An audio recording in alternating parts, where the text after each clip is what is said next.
Meus irmãos, nós estamos à segunda noite. Ontem, quem é que esteve na missa ontem aqui, levante a mão. Ou quem assistiu pelo YouTube aí, mesmo que não estava presente. Nós estamos falando da nossa luta espiritual. Foi forte, né? Entendemos um pouco mais sobre a nossa batalha no campo espiritual. Primeira barreira que precisa ser quebrada. Agora, é verdade que depois dessa primeira barreira, nós precisamos entender que existem obstáculos que perpassam essa realidade espiritual.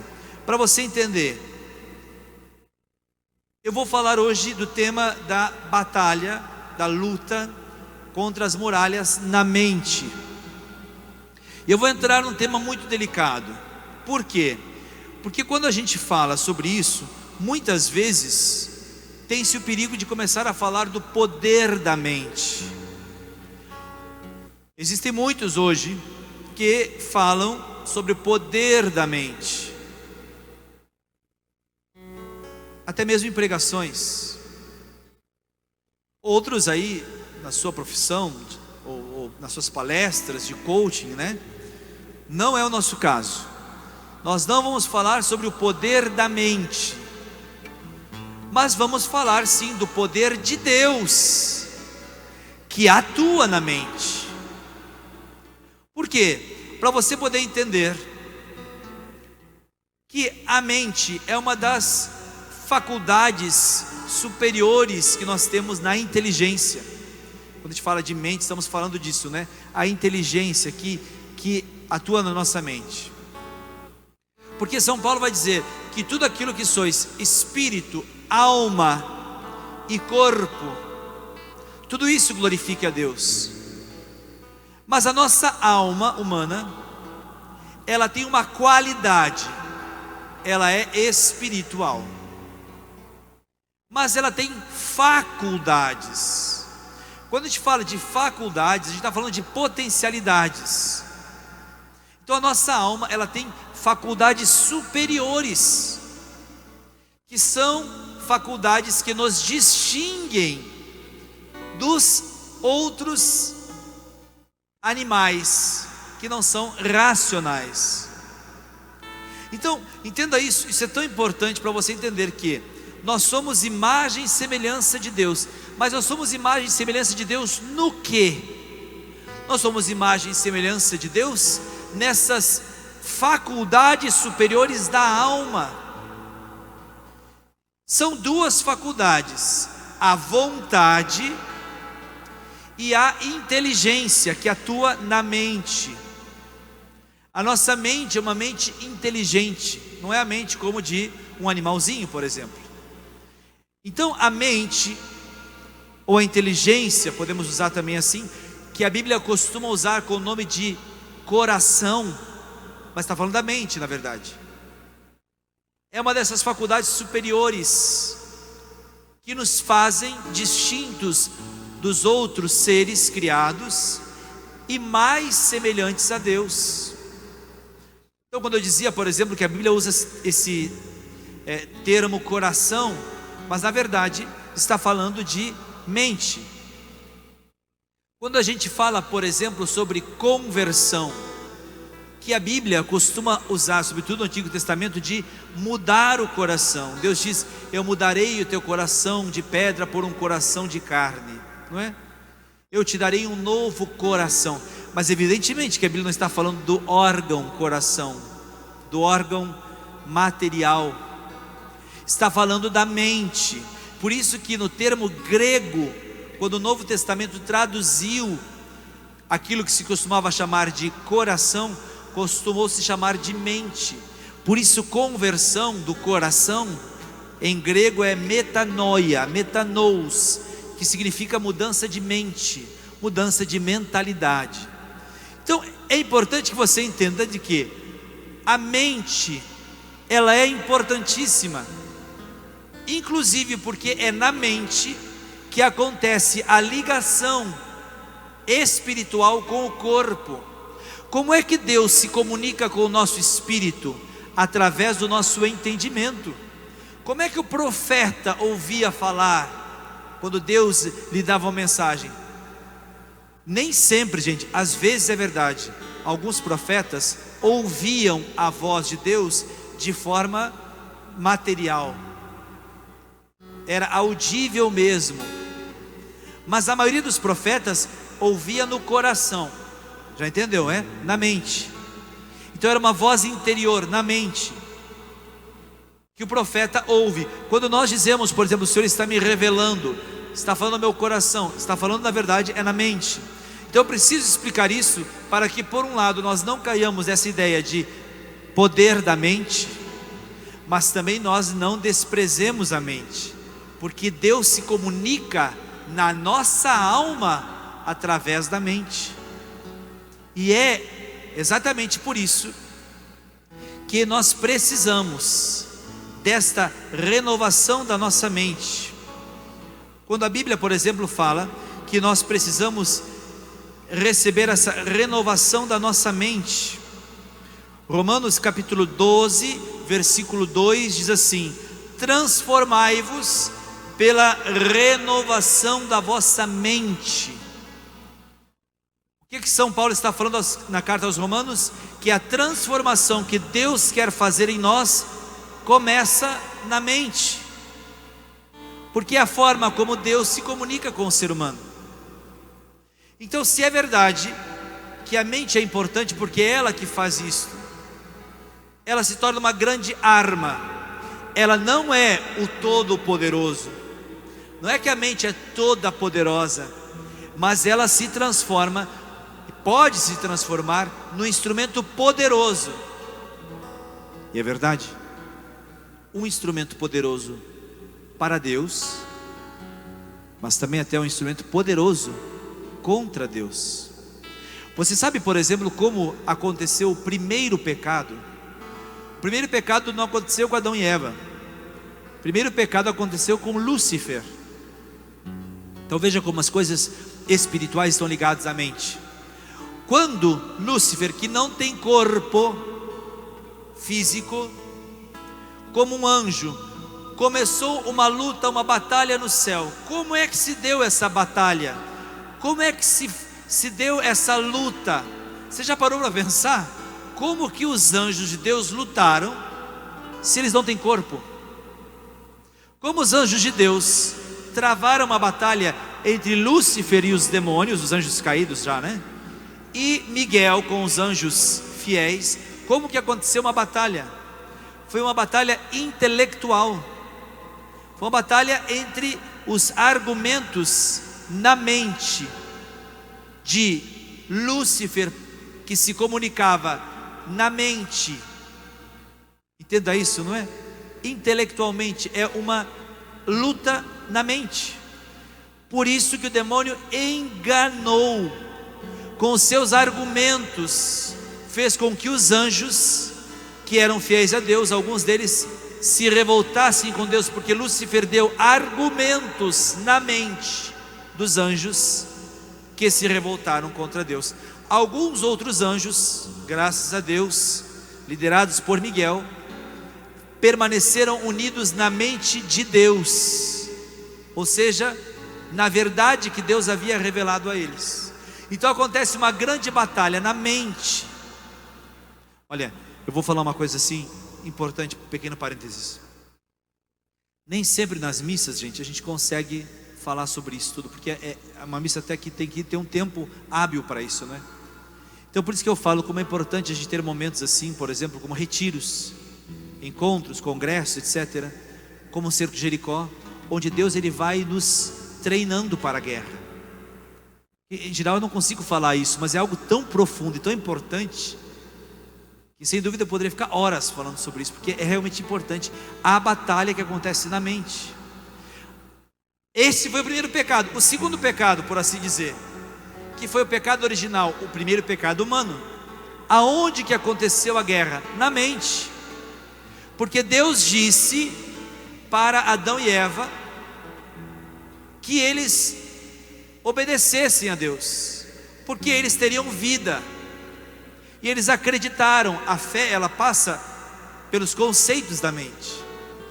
Quando Lúcifer veio, personificado ali na serpente, e disse: não, Deus está proibindo vocês de comer do fruto, não é porque vocês vão morrer, mas é porque vocês serão como deuses. Então eles começaram a imaginar na mente: nossa, nós vamos ser como deuses.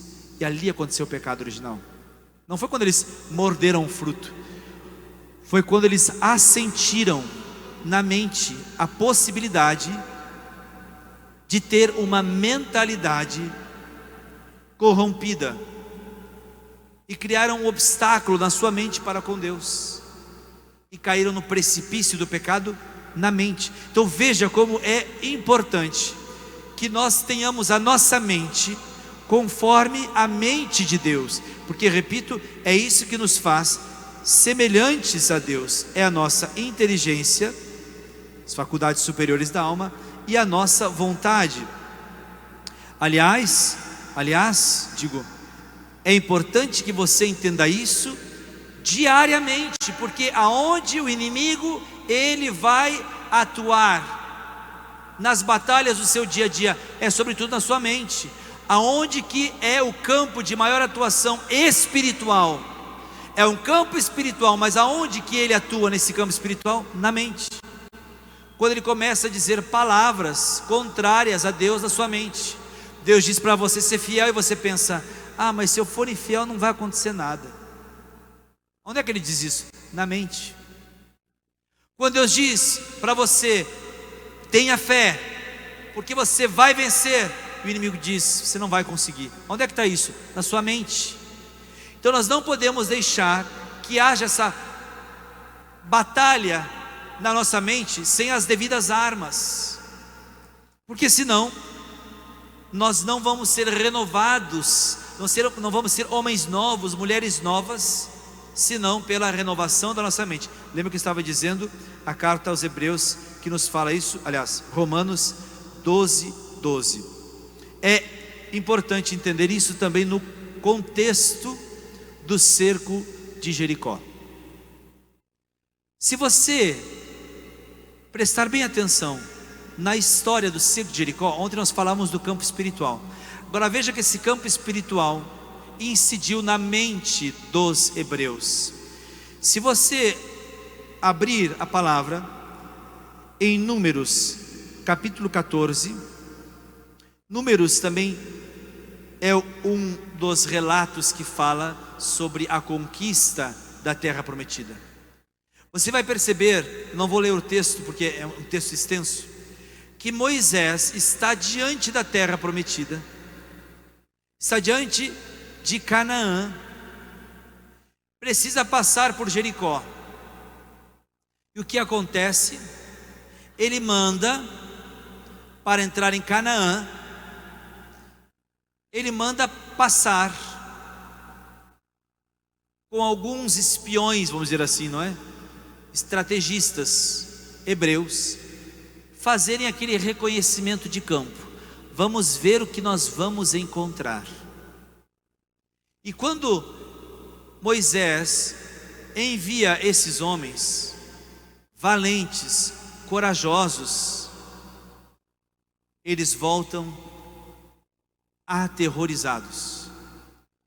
Eles voltam com tanto medo que todos eles se decidem não mais entrar na terra prometida.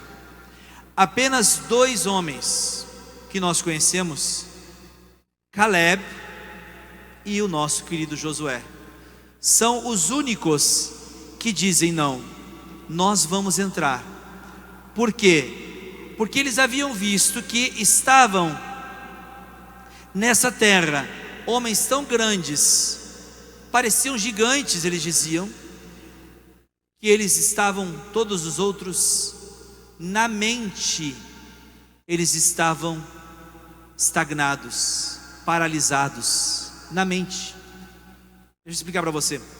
Eles acreditavam em Deus, eles tinham visto Deus realizar maravilhas no Egito, eles viram Deus mudar a água em sangue, eles viram Deus mandar as 10 pragas do Egito, inclusive eles viram o que aconteceu com os primogênitos dos filhos dos egípcios que não haviam marcado as suas casas com sangue, todos aqueles primogênitos morreram.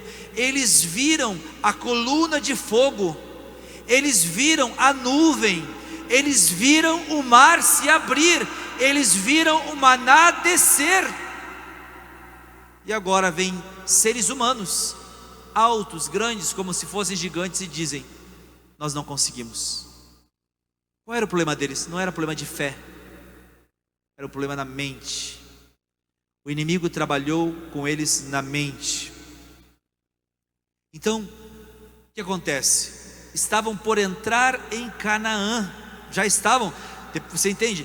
Eles atravessaram Jericó para entrar em Canaã, estavam por entrar em Canaã. E o que aconteceu? Quando eles disseram isso, diz assim: rasgaram as suas vestes, diziam uns aos outros, aliás, que era preciso escolher um outro chefe para voltar para o Egito, porque Moisés, Josué, Caleb, nenhum deles mais podia liderá-los. Você tem ideia disso? O que acontece na prisão da mente de uma pessoa? Eles saíram da escravidão do Egito, estavam prestes a entrar em Canaã, viram todos os milagres que Deus realizara, e agora estavam dispostos a trocar os seus líderes para liderá-los para voltar para o Egito. Isso que acontece na escravidão da mente. Eles estavam se submetendo a serem escravos no corpo novamente. Voltar para o Egito, imagina voltar para o Egito depois de tudo que aconteceu. O faraó ia fazer no mínimo escravizá-los, mas eles nem estavam preocupados com isso. Por quê? Porque a escravidão física era apenas já uma consequência da escravidão na mente. E é então nessa hora que Josué e Caleb rasgaram suas vestes e disseram: a terra que percorremos é muito boa, o Senhor nos será propício, nos introduzirá nela, e Ele nos dará. É uma terra onde corre leite e mel. Não há mais salvação, ou seja, não há mais chance para o outro povo, porque o Senhor está conosco, não tenhais medo deles. E sabe o que o povo fez? Quase apedrejou Josué e Caleb, porque não conseguiam acreditar, de tão escravos que estavam. E só não apedrejaram sobretudo Caleb, porque o Senhor se manifestou na tenda da reunião. Então eu quero dizer o que para você? Para vencer esta batalha, não basta apenas rezar. Por quê? Porque rezar por rezar pode parecer até uma espécie de ideia mágica. Se eu disser estas palavras, se eu falar esta oração, então vai acontecer. Não, não é assim que funciona. Deus precisa destravar na sua mente o medo ou qualquer outro tipo de empecilho para que a fé seja ativada. Irmãos, isso é uma questão de entender quem somos nós. A nossa mente precisa estar aberta para a realidade da nossa identidade. Eu quero dizer isso usando de um outro texto, rapidamente, onde um grande homem usado por Deus, que você deve lembrar, que é Davi. Quem é Davi? Davi era um simples cuidador de ovelhas. Não era nem propriamente um grande pastor, era um cuidador de ovelhas de Jessé. Saul era rei, Davi era o menor dos filhos. Quando o profeta Samuel vai ungir um dos filhos de Jessé, porque Deus havia dito ao profeta que um deles seria rei no lugar de Saul, olha como estava a mente de Davi, uma mente mais pura. Por quê? Porque Jessé não acreditava que seria um dos seus últimos filhos, nem o profeta. Começa a apresentar os primeiros. Quando chega o penúltimo, Jessé diz: é o último. E aí o profeta diz: mas não tem mais nenhum. E aí Jessé diz: não, tem até tem um, mas ele é o mais novo, ele está cuidando de ovelhas. Ele é franzino, ele é fraco, ele não tem ainda inteligência para isso. Como é que vai governar o povo? Jessé diz: manda chamá-lo. E quando chama, olha a mente de Deus como é diferente da mente humana. O Senhor disse ao profeta: é esse. E Samuel unge Davi, e Davi já ali entende que ele é escolhido. A sua mente é ativada. Como que a gente percebe isso? Quando acontece o caso com Golias. O grande rei Saul está com medo do gigante Golias, como esses estavam com medo dos gigantes de Canaã. E o rei, tão forte que era, tão destemido, recuou. Mas Davi tinha na sua mente a promessa, a sua fé tinha sido ativada. E quando ele olha para o gigante e lembra que ele foi ungido para liderar o povo, ele diz para Saul: eu vou vencê-lo, porque Deus me escolheu. Tentam até colocar em Saul, aliás, em Davi, a armadura de Saul. Davi não consegue caminhar porque ele é muito pequeno e a armadura é muito pesada. Todos começam a dizer para Davi: você não vai conseguir, você vai morrer, vai ser uma vergonha. Começa a colocar veneno na mente de Davi. Mas Davi está com a mente pura. Davi havia sido transformado na sua mentalidade. Davi diz, em outras palavras: se eu não posso pegar uma espada porque a minha mão não consegue levantar a espada contra o gigante Golias, a minha mão consegue ser adestrada para usar as fundas que eu costumo usar. Isso eu sei usar. Porque Davi sabia, na sua mente ele tinha certeza que o que iria derrotar Golias não era a espada de Saul, nem a funda de Davi. Quem ia derrotar Golias era o Deus Todo-Poderoso. Então Davi, amparado nessa certeza na sua mente, livre do medo, ele enfrenta Golias, e Golias tomba com uma pedrada. Se você olhar, a história de Davi é muito interessante, gente.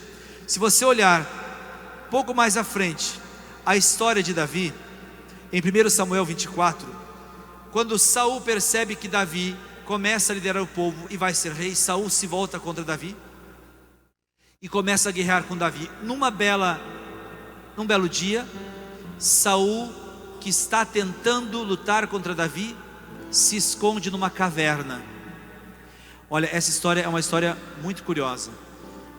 Diz a palavra, 1 Samuel 24, você pode ir lá depois lá, que Saul entra na caverna para fazer as suas necessidades, cobrindo seus pés, é a palavra que a Bíblia usa, né? Ou seja, ele fica cocado fazendo suas necessidades. E nisso, Davi passa, e na caverna, porque os exércitos estão aí andando, né? Percebe que quem está dentro da caverna é Saul. E os aliados de Davi dizem: olha, hoje o Senhor vai entregar Saul nas tuas mãos, porque ele está ali fazendo as necessidades dele, sem arma, despreocupado. É agora que você vai conseguir vencê-lo. E Davi entra na caverna para abater Saul, que está fazendo suas necessidades. Não sei se você pensa a mesma coisa que eu penso. Primeira coisa que me passou na cabeça quando eu li esse texto é: o que aconteceu com Davi?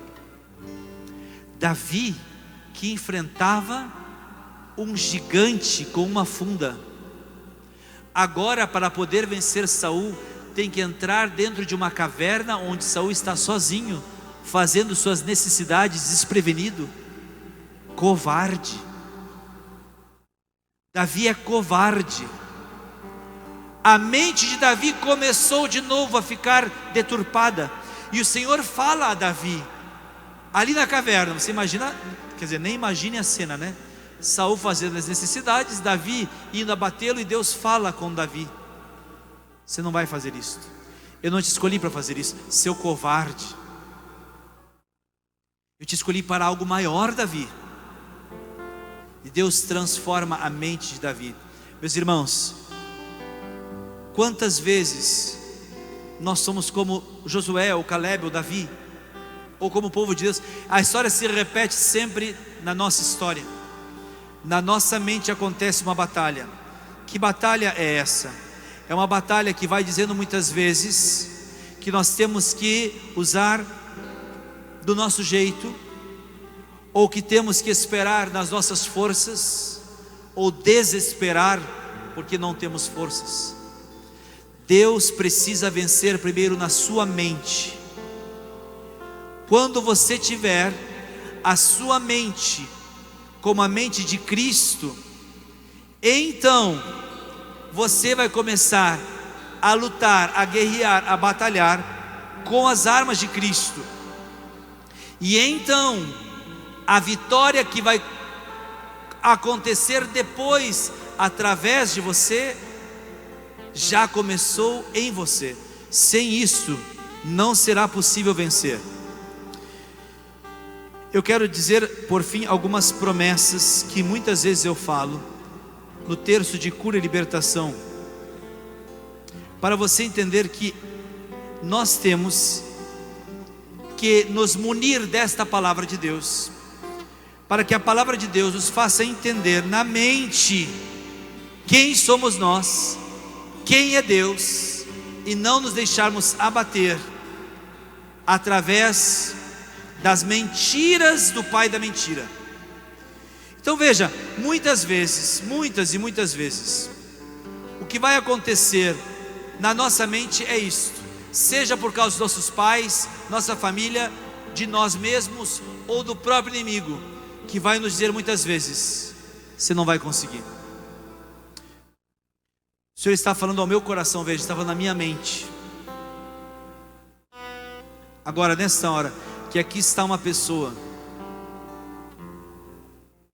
que ela ou se encontra ou vai se encontrar numa situação em que ela vai dizer: achei que estava ruim, agora ficou pior. Uma situação que vai piorar, que vai ser mais difícil. Você vai lembrar de mim, porque o pensamento que passaria na sua cabeça naturalmente é: agora que eu comecei a ir no seu Jericó, agora que eu comecei a rezar mais, agora que eu comecei a me levantar, agora que eu já percebo que eu não tenho mais chance, que eu não tenho mais jeito, agora vai ficar pior. É isso que Satanás está tramando na sua mente, dizendo que você não vai conseguir. Isso é o que? Falta de fé? É na verdade um entrave na sua mente. Na sua mente acontece uma batalha. Você vai acreditar na situação, você vai acreditar na palavra de outra pessoa, ou você vai acreditar na palavra do Todo-Poderoso Deus? Então veja, quando eu dizia do terço de libertação, é exatamente isso que muitas vezes nós temos que repetir com todas as nossas forças, com toda a nossa mente. Para Deus nada é impossível. Aliás, a palavra de Deus não fala só que para Deus nada é impossível. Ela fala muitas palavras de que nós em Cristo somos mais que vencedores. Eu quero que você repita comigo essas palavras. Por quê? Porque quando você vai repetindo essas palavras, você vai ativando na sua mente a certeza do que Deus está fazendo. Então, muitas vezes, quando você repete a palavra de Deus, você está dizendo para a sua mente: eu não aceito esse pensamento de derrota, eu não aceito este pensamento do inimigo, eu não aceito esta palavra que está me trazendo a prisão, a escravidão na minha mente. E assim você vai poder ativar a fé através da sua mente. Repita assim comigo, após cada palavra que eu vou dizendo. Gente, vocês acreditam que eu perdi aqui totalmente? Vou achar. Pronto, achei. Nós vamos dizer após cada palavra, não vou fazer todo o texto, claro, mas vou dizer após cada palavra, uma palavra que você deve repetir muitas e muitas vezes, para ativar na sua mente o que eu estou querendo dizer. Diga assim comigo: se creres, verás a glória de Deus. Tudo é possível ao que crê, porque para Deus nada é impossível. Jesus Cristo é o mesmo ontem, hoje e sempre. Em Cristo nós somos mais que vencedores. Essas palavras foram palavras que a Escritura colocou não apenas para nós repetirmos em alguns momentos, mas sobretudo nos momentos em que a nossa mente estiver cativa de um medo, cativa. Você sabe quando alguém diz assim, ó, o seu diagnóstico não tem reversão.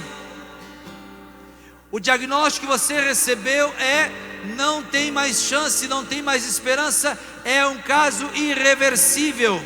É nesta hora que você tem que repetir Marcos 9:23 para a sua mente ser ativada. Tudo é possível ao que crê. Diga, tudo, porque para Deus nada é impossível.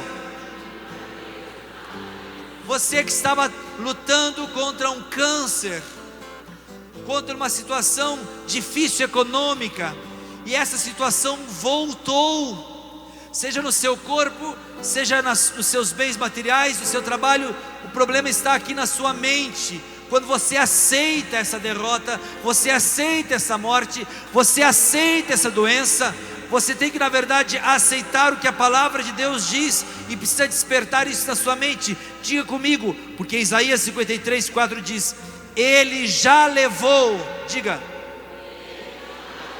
sobre si toda a enfermidade, pelas suas chagas nós já fomos curados. Eu não aceito que esta enfermidade vai vencer. Eu não aceito que esta enfermidade seja mais poderosa do que meu Deus. Eu digo, diga assim comigo, eu digo para minha mente: não se submeta. Eu digo para minha mente: se creres, verás a glória de Deus. Eu digo através da minha mente para o meu corpo: Jesus Cristo te cura. Levanta-te. Atos 9:34 diz isso. Vamos ficar de pé então. Diga isso para você mesmo: Jesus Cristo te cura. Levanta-te. Diga isso para qualquer pessoa que você tem na sua mente agora. Não é poder da mente, é poder de Deus que deve também atuar na sua mente. Levante suas mãos. Você conhece alguém que está doente, que precisa de cura? Libere isso do seu espírito para a sua alma, que atua na sua mente. Isto é liberar fé. Levante sua mão e diga: Jesus Cristo te cura. Jesus Cristo te cura. Levanta-te. Levanta-te. Você vai dizer agora o que o próprio Jesus disse sobre Lázaro. Diga assim comigo: esta doença não é para a morte. Não é para a morte. Esta doença é para a glória de Deus. Porque para Deus nada é impossível. Levante sua mão e diga assim comigo: em nome de Jesus, todo medo vai embora, incredulidade vai embora. Diga comigo: em nome de Jesus Cristo, eu não aceito uma mentalidade pequena, uma mentalidade frágil. Eu sou filho do Deus Todo-Poderoso. Para o meu Deus nada é impossível. Eu libero nessa hora o poder de Deus que atua em mim. Eu sou o templo do Espírito Santo. Deus habita em mim. Em nome de Jesus Cristo, eu renuncio toda mentalidade doente. Eu renuncio toda mentalidade de derrota, mentalidade de miséria. Eu renuncio, porque o meu Deus, Ele me diz: prosperarás em todos os teus empreendimentos. Eu tomo posse da palavra poderosa de Deus, e a palavra poderosa de Deus, ela me diz: em Cristo eu já sou mais que vencedor. Eu vencerei esta enfermidade, eu vencerei esse problema econômico, eu vencerei essa tristeza, eu vencerei o desânimo, eu vencerei o inimigo. Eu não me renderei, eu não cairei. Jericó vai cair, em nome de Jesus. Eu sou mais que vencedor. Aplauda o Senhor.